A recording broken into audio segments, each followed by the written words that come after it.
Rustic Art, for example, only has small and large, so it's pretty straightforward. Some companies have all three sizes, and you can ask us definitely if you have questions about it.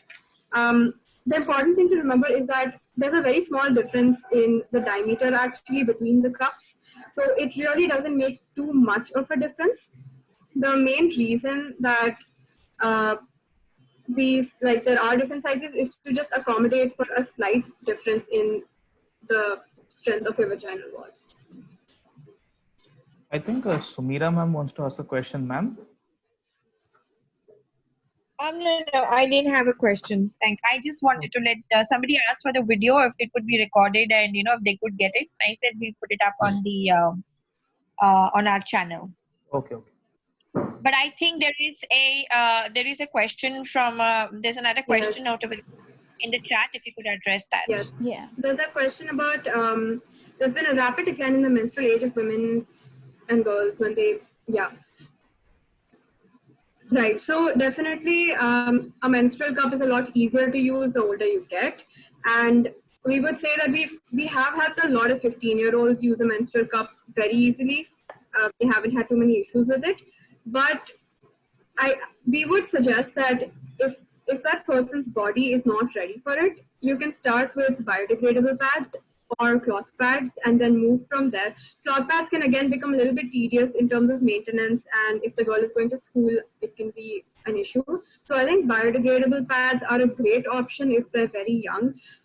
Another thing I want to address is that one of the biggest reasons why women are getting their periods so much earlier is because of the amount of chemicals that go into our body through either food or these pads.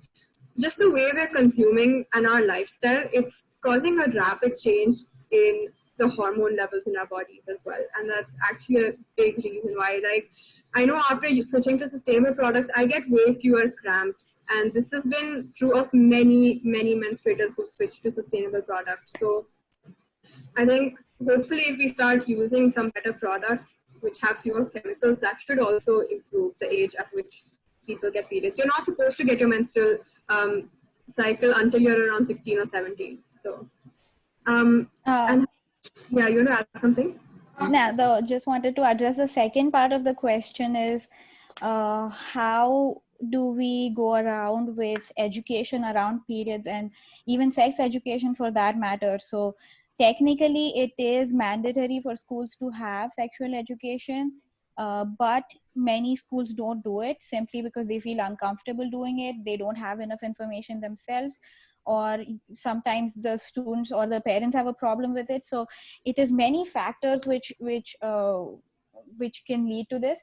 So at least in my school, we talked about menstruation when we were in 5th grade, so which is around like 10, 11. And so this was before most of us got our period. So we actually had an understanding of it before going into it. And it helped so much because there has been a survey done about Indian menstruators, and most of them get to know about their first period when they get their first period. And it's a very scary situation because they don't understand what's happening.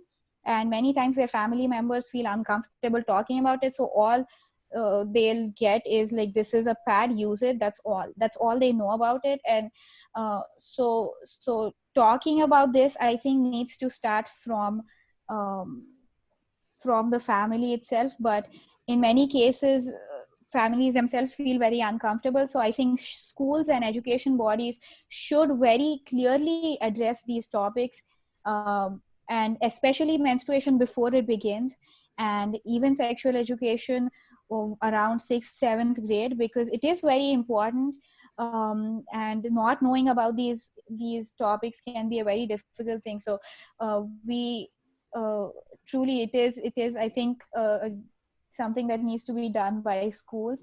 And if organizations are doing it, then it's a wonderful thing, because you are right, like you said, at the age of 8 or 9, it is very young to even understand many of these things. So I think if we do it properly, and if people feel safe talking about it, then it becomes a really easy conversation. If you present it not as a taboo but as a natural process, then there is no this doesn't even start in their mind that this is something that I shouldn't talk about publicly, or I should hide my pads when I go to change them, or all these things like that. So yeah, it is a big issue. I think, yeah, we need to tackle it on many levels. And I think the other part is definitely involving both the mother and the child in the conversation. So something, I know when we started off taking sessions, we took our first few sessions with 6th to 8th graders, and it was just a very different conversation talking to them and then talking with their mothers and them present over there, because it's a loop. At the end of the day, it's that mother which gives the product to their child who's menstruating, and it moves on from there. So that is extremely important. And yeah, I think that's why we said we're to bring it at an institutional level into schools. And there are many organizations which are working on this. We also do conduct sessions with young girls, and the focus is extremely different. It's a lot more about the science and how it happens and what it is and why it's completely natural. That's a great question, though.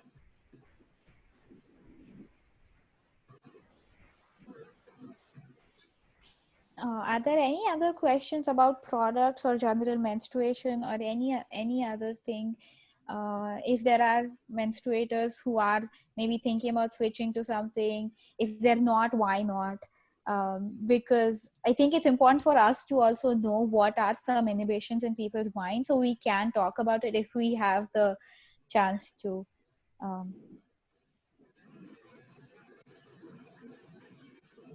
Also, while people are coming up with questions, I just want to take this chance to thank Dr. Sumeera for having us. She's the founder of, I think, how do you pronounce it? Is it ODSER? Is it like an acronym or? So we always say it takes us more than half an hour to just explain our name, you know. So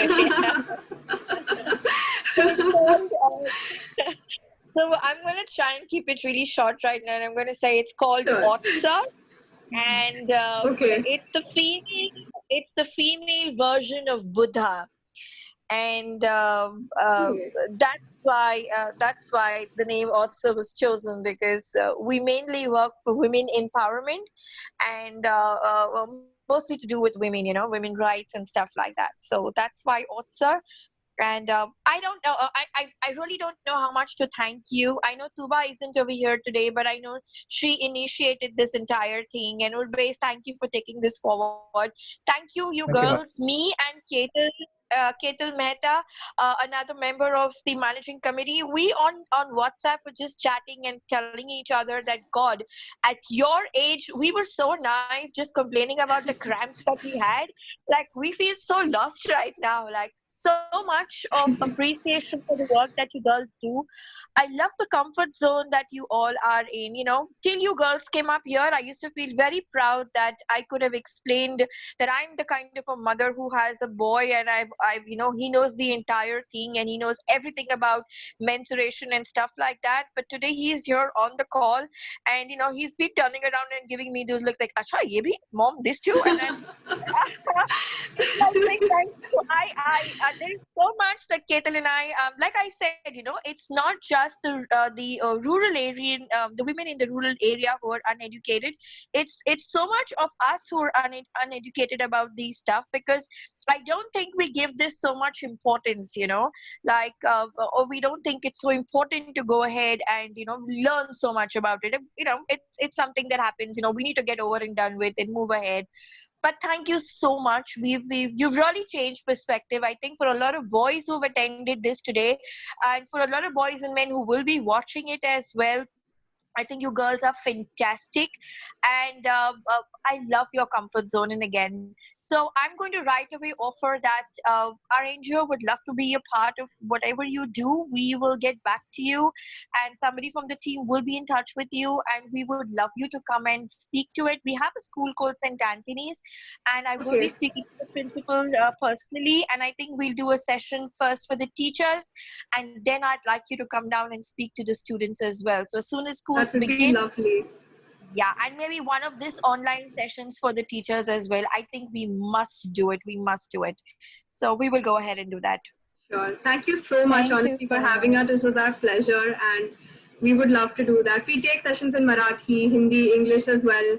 So if anyone here would like a session, we'd be more than happy to do that. Lovely. Fantastic.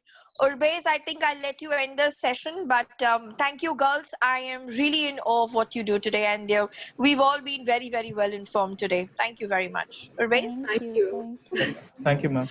Okay, so before we all end this session, I am going to, give a brief intro because usually the intros happen at start, but there was so much of information that I was like, okay, let them talk. I'm going to talk later. So Project Amara was founded by a team of 5 women. 2 of them are here, Anjali and Sairi. They started this off in 2016. It's been 4 years since they're doing this. The rest of the team members are Ahana Mehta, Surabhi, Arjun Watkar, and Reva Patwardhan. I am going to say this is one of the most informative sessions that we've had in the past week. It has been, personally, it's been very informative for me. I'm going to be for sure sharing this information out with all of the guys, the girls I know. Secondly, it is a big honor to have y'all on this platform because I was very sort of kind of I don't know, I was very excited and nervous at the same time when when I was getting in contact with you all, and we decided to have this session because for this is way bigger than what we've had in the past week. So I'm going to thank you all once again, and I'm thanking a lot. I'm kind of repetitive that way, I'm sorry, but thank you once again for being over here, being a part of this session. And thank you, wonderful audience. We've had over 30, almost 32 people, which is a big number. So thank you so much, and thank you for all the questions. For those who have sent in the emails, I'll just forward them off to them, and they'll email you all with the details. Yes, that would be lovely. And we just want to let everyone know also that we have all of this information compiled in booklets, illustrated booklets, which we are handing out digitally, and they are in languages all across India. So we have many South Indian languages already, and Hindi, Marathi. We're working on Northeast languages, and we have Nepali as well. So You guys don't stop inspiring us, do you? I mean, this is amazing. Amazing. Yeah. Thank you so much. Just as a final thing, thank you so much for organizing this, and it's always a pleasure to come and talk to a group that is so excited, and we in no way, shape or form are like experts or anything. We are trying to share our experiences. When we started using these products, we were so happy, and we were excited, and we wanted to share it with everyone. So that has been our kind of goal from the beginning, and it is possible because of organizations like you, which are so welcoming. So thank you so much, and if you need anything going forward, please always contact us at any time. Even if you decide to use a cup and you're in your washroom, you're having some problems, call us. We've had that. It's so natural, and we are trying to create a network of people who can essentially help out each other. So it's not just that 5 of us are doing this. We want it to grow however much it can. So thank you so much for having us. You can let us know if you'd like to work with us or volunteer with us, and you can conduct your own sessions as well. Lovely. There would be a lot of people who would love to join you. It's a great initiative, to be honest. Thank you. You can definitely email us or call us if you would like to get involved. Great. Thank you once again, and we'll see you all soon. Thank you. Thank you so much. Thank you to everyone who came. Thank you.